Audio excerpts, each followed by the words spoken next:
Okay, so the first thing you're going to do is you're going to take your fabric and you are going to fold it in half. Once you do that, you see me cutting off the excess of fabric that I'm not going to use. I'm going to use that later for my bow. Then you're going to take a pattern or a dress, fold it in half, and place it on the fold of your fabric. And I'm cutting mine out a little bit bigger because I'm incorporating the seam allowance while I'm cutting. So then I place my front piece onto the fabric so I can cut out my back.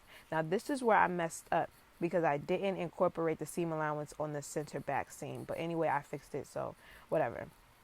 You're going to do that, and you're just going to completely trace the back just like the front. Because this dress doesn't have any specific darts or seam lines, that's why I am using the same piece for the front I am the back. Just the front has one piece and the back has two pieces. Now if it had darts and stuff, that would be different.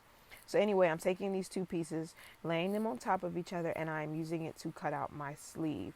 So if you're familiar with my videos, then you know that I use a shirt that I took apart as pattern pieces so that I won't have to make patterns every time I do something. So do that. Find a shirt that fits you well that you don't like. I got this one from the dollar store when I lived in Philly, and I use it for pattern pieces. So anyway, I cut it a little bit longer because I wasn't sure if I wanted the sleeve to go down to my wrist or to be 3/4.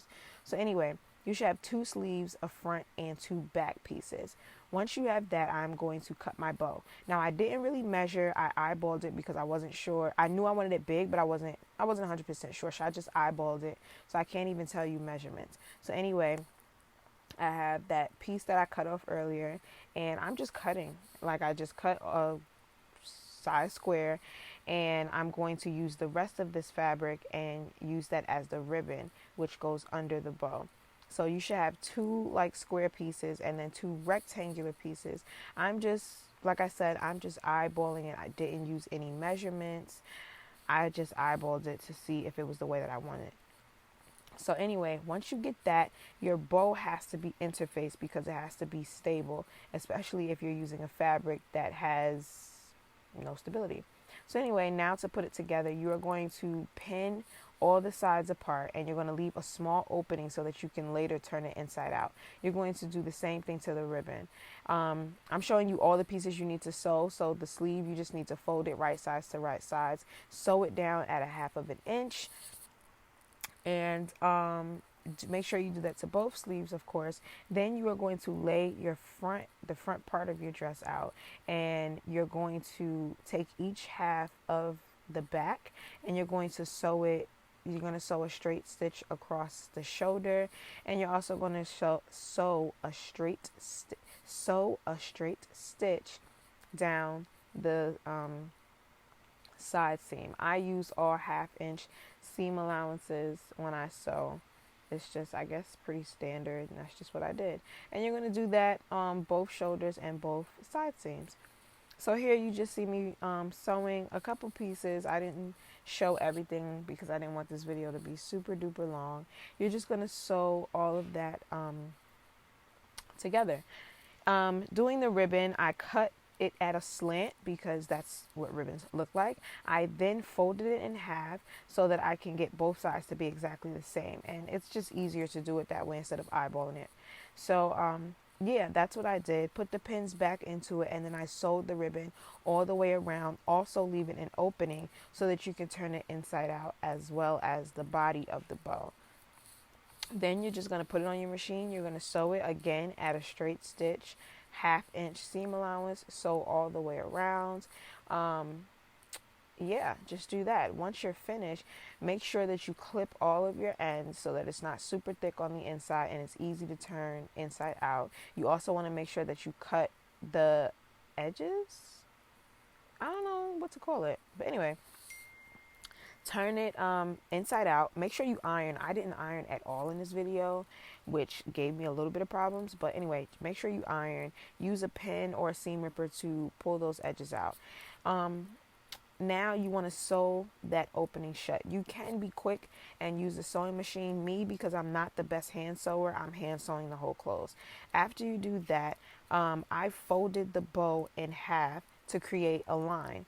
Once I open it, you can kind of see the line there. I then used a needle and a thread to go in and out, in and out, in and out of that line so that when I pulled on the thread, it created the bow shape. So right now I'm just putting it in a knot, putting the thread in a knot.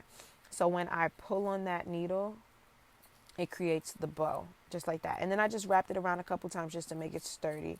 I'm going to do the exact same thing with the ribbon piece. Just just pinch it in half.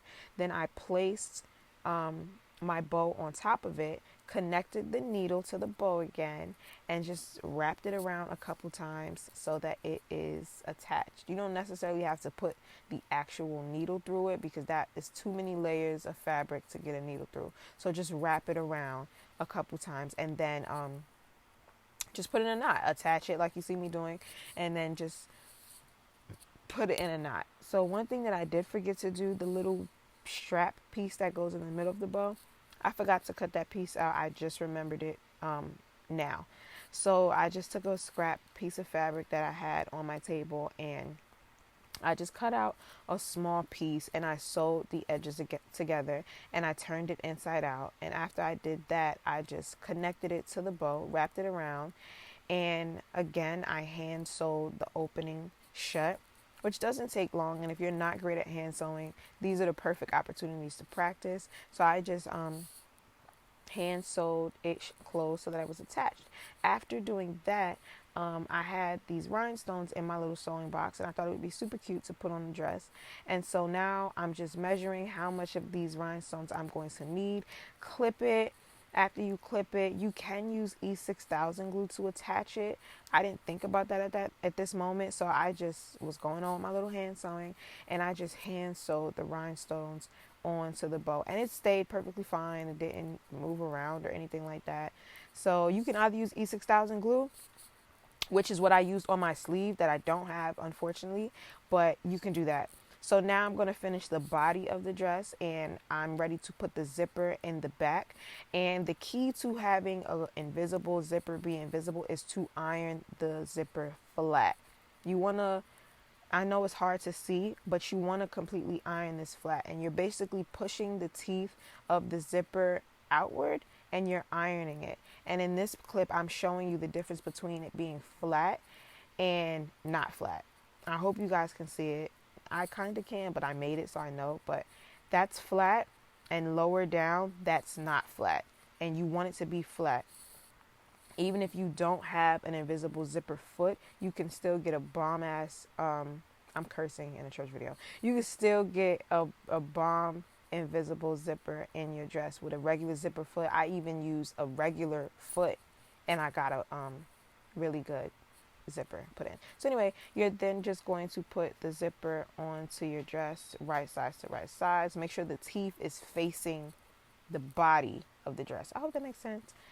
And yeah, I'm just measuring down. When you sew, you want to sew along the teeth, which should be on the inside of the dress. I hope that makes sense. I'm bad at explaining things.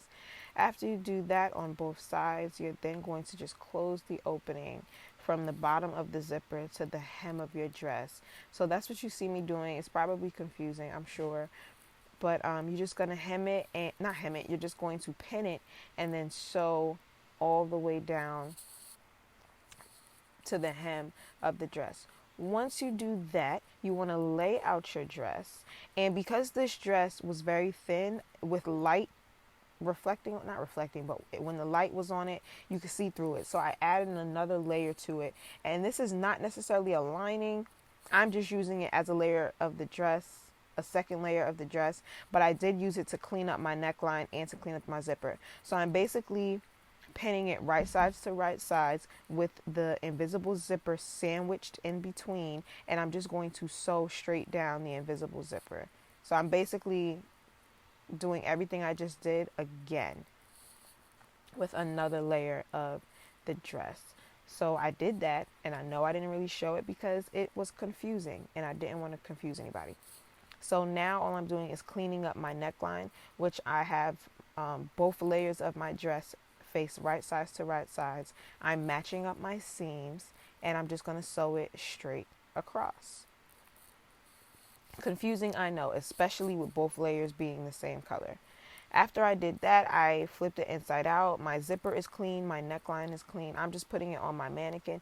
Now, my mannequin is a lot smaller than I am, so it looks big and baggy, especially because this dress didn't have any darts or anything like that. Because I didn't want it to. I wanted it to be tight. It could have been tight with darts, but I didn't want that. So anyway, like I said before, I forgot my sleeve. Well, I didn't forget to record my sleeves, but I lost the footage. So right now, I'm just playing with the bow, seeing if I want it on my shoulder or on my chest. I'm just playing around with it. I hope you guys enjoyed. Here are some pictures.